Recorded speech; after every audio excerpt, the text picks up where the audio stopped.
안녕하세요. 저는 닥터 박입니다. 오늘은 이 코비드-19의 2차 웹에 대해서 말씀 좀 드리려고 합니다. 이 코비드-19이 미국에 처음 왔을 때 주변에 많은 분들이 저한테 이 코비드-19에 대해서 어떻게 생각하냐고 물어봤고, 저는 이 코비드-19은 짧게 지나갈 것이 아니고 상당히 오래 갈 거라고 말을 했죠. 그때 많은 분들이 제 말을 안 믿었습니다. 또 최근에 와서는 이 2차 웹에 대해서 어떻게 생각하는지, 실제 올 것인지, 얼마나 심각한지에 대해서 물어봐서 이 비디오를 만들었습니다. 첫 번째, 저는 전염병 전문의가 아닙니다. 저는 외과 의사고요. 하지만 제 개인 지식과 또 팩트만 가지고 조언을 드리는 것입니다. 첫 번째 질문은 코비드-19 2차 웨이브가 오는지요? 답은 옵니다. 또 온다고 하면 1차보다 더 심각할지? 답은 네, 더 심각합니다. 저희가 잘 알고 있다시피 역사는 다시 반복합니다. 1918년도에서 1919년도까지 있었던 스페니시 플루 역사를 보면 5천만 명 정도가 죽었다고 하죠. 또 사망률이 세컨 웨이브가 훨씬 더 높았죠. 왜 1차 때보다 2차가 심한지는 설명이 많이 있겠지만 그냥 간단히 설명해 드리겠습니다. 어떤 간염 질환이든지 처음에 시작했을 때 작게 시작하죠. 그리고 퍼지기 시작합니다. 이것이 어느 한 지역에 퍼지기 시작하면 상당히 빠른 속도로 퍼지죠. 그 다음에 1차가 끝나고 나서는 벌써 퍼져 있는 상태이기 때문에 다른 데서 너무 시간이 필요한 것이 아니라 있는 장소에서 퍼지기 때문에 훨씬 더 빨리 퍼지는 것입니다. 코비드-19이 처음에 중국에서 시작을 했죠. 그리고 중국에서 다른 나라로 건너가는 시간이 걸렸어요. 하지만 다른 나라에 들어가서 퍼졌을 때 상당히 빠른 속도로 퍼졌죠. 하고 이제는 저희 주변에 다 있기 때문에 날씨가 추워져서 2차가 시작됐을 때는 있는 장소에서 다시 터지기 때문에 훨씬 더 빠른 속도로 퍼질 수 있는 것입니다. 또 정말 안타까운 것은 다른 바이러스나 독감 같은 경우는 계절을 상당히 심하게 타기 때문에 사이에 쉬는 기간이 있죠. 근데 이 코비드-19는 그렇지 않았어요. 더운 여름에도 없어지지 않았죠. 하지만 이제 날씨가 추워지면 이 추운 온도에서는 바이러스가 상당히 잘 자라요. 또 오래 생존할 수 있기 때문에 훨씬 더 빨리 많이 퍼질 수가 있죠.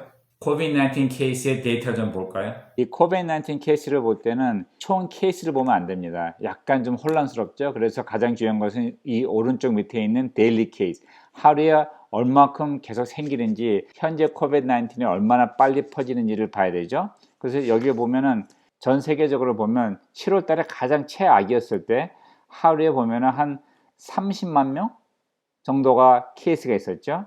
근데 최근에 와서는 하루에 신케이스가 53만 명이 넘죠. 이것만 봐도 이 코비드-19 세컨 웨이브가 오는 것은 확실하죠. 거기에 대해서 각자 준비를 해야겠죠. 이제 우리가 미국 케이스를 보면은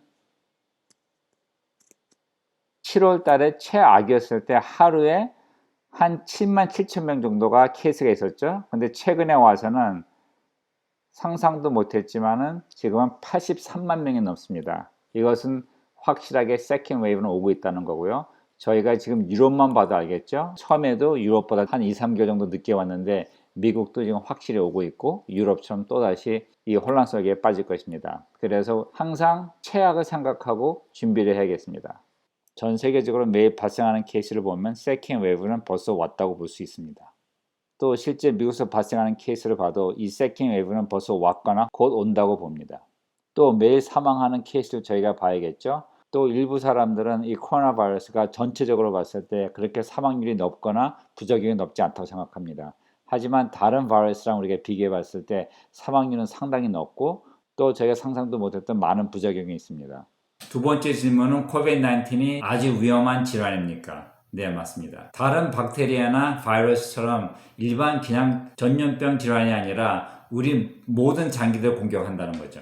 처음에는 공기를 통해 들어오지만 우리 몸에 들어와서는 혈관 질환이 된다는 것이 큰 문제입니다. 아직 확실치 않은 메커니즘이지만 우리 몸에 들어와서는 우리 혈액에서 혈소판 수를 많이 올리죠. 그래서 혈관들이 막히기 시작합니다. 이러므로 우리 뇌나 우리 심장이나 폐나 간이나 또 손가락이나 발가락에 혈관이 막히면 피가 안 가죠. 그러면은 그 조직은 죽게 됩니다. 그래서 코빅 핑거리나 코빅 토가 있죠. 보면 꼭 동상을 입은 것처럼 새까맣게 되고 죽죠. 그래서 어느 때는 이것을 절단해야 되죠.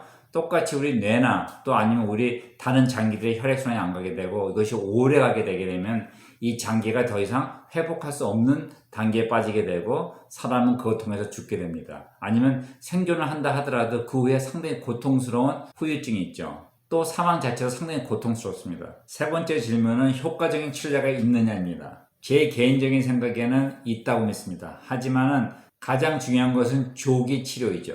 바로 여기에 문제가 있습니다. 이 치료제는 오직 상당히 심한 환자, 거의 죽어가는 환자한테만 쓸 수 있게 되어 있기 때문에 큰 효과를 못 보고 있습니다. 네 번째 질문은 어떻게 준비를 하느냐죠. 네, 우리 모두가 1차 웨이브를 다 경험했기 때문에 각자 무엇이 필요한지 잘 압니다. 제 생각에는 1년 서플라이를 준비하는 것은 말이 안 되죠. 하지만 한 달 정도의 서플라이는 준비가 돼야 되고요. 또 지금은 마스크를 살 수 있습니다. 하기 때문에 적어도 이 겨울을 벗어날 만큼의 마스크는 준비가 돼야겠죠. 왜냐면 2차 웨이브가 시작하고 나서는 그 모든 마스크들은 그전같이 다 사라질 겁니다.